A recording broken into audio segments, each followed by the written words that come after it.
Si pour plusieurs, le temps des fêtes est synonyme de réjouissance, ce n'est pas le cas pour tous.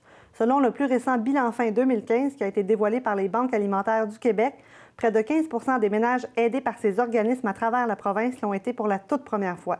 Donc, en ce début décembre, on s'intéresse plus particulièrement à Moisson Sud-Ouest, une banque alimentaire établie à Salaberry de Valleyfield, en recevant donc en studio la coordonnatrice aux communications et relations avec le milieu, Mme Marie Legrand. Bonjour, Mme Legrand. Bonjour. Merci d'être là. Merci. Donc, expliquez-nous dans un premier temps, pour les gens à la maison, c'est quoi Moisson Sud-Ouest et quel est le territoire que vous desservez?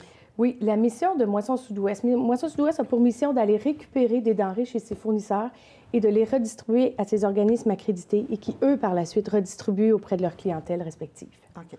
Au niveau du territoire, c'est... Notre territoire, oui, comprend 3 MRC, donc la MRC de Vaudreuil-Soulanges, la MRC de Beauharnois-Salaberry et la MRC du Haut-Saint-Laurent.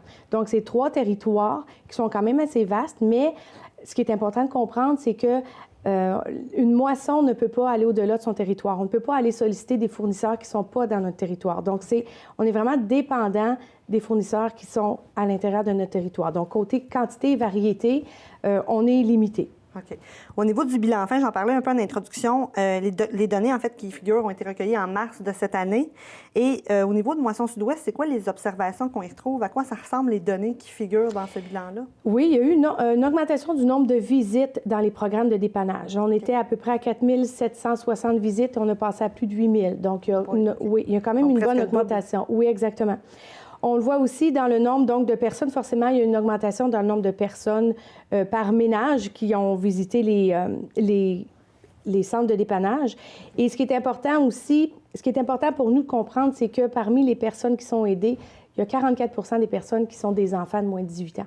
Okay. Donc ça, c'est quand même un des plus hauts taux parmi toutes les moissons du Québec. On est 19 moissons, puis c'est chez nous que le taux est le plus élevé. Au niveau des enfants? Au niveau des enfants, oui. Okay. Parce qu'on a un haut taux de défavorisation dans les écoles, aussi dans nos 3 MRC, donc forcément, on voit un impact, on voit le rapprochement entre les deux. Nos repas et collations aussi ont augmenté de 30 Donc, l'année passée, on servait, il y a 32 000 repas et collations qui ont été servis. Et cette année, on a dépassé 41 000 repas et collations par mois de servis. Okay. Donc, ça fait à peu près 500 000 par année.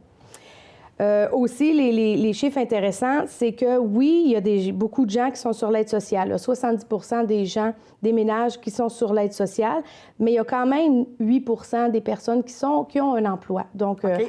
Probablement des gens qui ont des emplois à temps partiel ou à salaire minimum, mais ces gens-là n'arrivent pas à joindre les deux bouts non plus. Et 8 c'est quand même... on pourrait croire que les gens qui ont un emploi, tout va bien, mais en général, mais souvent, non, ce n'est pas le cas. Okay. Puis, autre chiffre, bien, en fait, c'est que forcément, beaucoup de gens sont des locataires. Il y a 77 des gens qui sont aidés qui sont locataires. Oui. Okay. Donc, tout ça a une corrélation avec l'autre, mais voilà un peu le portrait de notre région, de notre territoire. Ce sont des données quand même intéressantes qui contribuent un peu à défaire les préjugés qu'on a parfois envers la clientèle de cet organisme-là. Oui. On est en période des fêtes, donc il y a plusieurs activités qui s'en viennent, 2 notamment du côté de Moisson Sud-Ouest. Pouvez-vous nous les expliquer un peu? Oui, il y a la grande collecte qui a débuté le 15 novembre, donc du 15 novembre jusqu'au retour des fêtes. Okay. Moisson Sud-Ouest a déposé 275 boîtes à travers 165 organismes, institutions bancaires, commerces, écoles. Donc, les gens sont invités à aller déposer des denrées non périssables dans ces boîtes-là. Donc, ça, c'est commencé. Puis, c'est quand même une grosse logistique parce qu'on est allé déposer les boîtes. On a un chauffeur, un camion. Donc, le territoire est grand. Le territoire est grand. Puis, il continue ses activités quotidiennes. Donc, à travers ça, il faut aller rechercher les boîtes au fur et à mesure qu'elles se remplissent. Une fois à notre entrepôt, il faut les vider, les trier. Donc, c'est quand même beaucoup. C'est beaucoup de travail pour la fin de l'année, mais ça regarnit nos tablettes, puis on a beaucoup de variétés. Donc, ça nous aide à étirer, ça nous aide à avancer dans l'année. Alors qu'on a aussi, donc, la grande guignolée des médias qui va avoir lieu demain.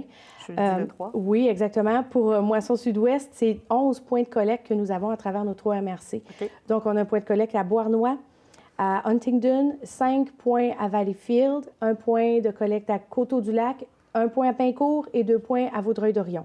Donc là, les gens vont être sollicités dans leur voiture.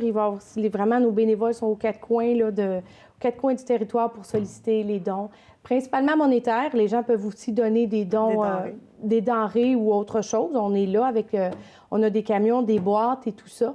Mais voilà. Fait que ça, c'est une grosse journée qu'on espère que les gens seront généreux cette journée-là. Et les gens qui demeurent dans ces coins-là, qui voudraient voir s'il y a un point de collecte près de chez eux, est-ce qu'on peut le voir sur le site de Moisson Sud-Ouest? Oui, ils peuvent aller voir sur notre site à www.moissonsudouest en un mot.org.